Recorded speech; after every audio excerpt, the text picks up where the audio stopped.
राजा पाय पडतो राजा. नाही माफी असावी, जरा आवाज वर करून बोलतोय राजा.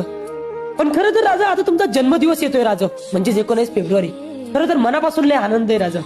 पण राजा तुमच्या आमच्यावर एवढे उपकार आहेत ना की वर्षाचे 365 दिवस सुद्धा तुमचा जन्मदिवस साजरा केला ना राजा, तरी तुमचे उपकार कधी भेटणार नाही राजा.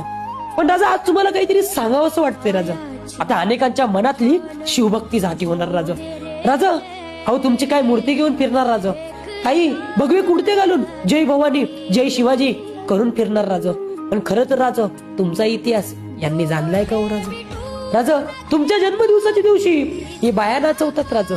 राजा आपल्या गड किल्ल्यांना हे राजकारणी लोक फोडायला चाललेत राजा. राजा खरं तर तुमचा इतिहास जाणण्याची आणि जगण्याची या आत्ताच्या पिढीला खरंच खूप गरज आहे राजा. राजा आपलं शंभूराज, आता आपल्या शंभूराजांचा राज्याभिषेक झाला राजा. नेमकं तेव्हाही लोकांना आठवण पडली राजा. राजा ज्या राजांनी धर्मासाठी बलिदान दिलं, ज्या राजांनी परिवाराचा विचार न करता स्वतःचं रक्त सांडलं, नेमकं त्याच म्हणजेच आपल्या तुम्ही स्वामींचं आणि आपल्या शंभूराजांचा इतिहास हे विसरत चालले राजा.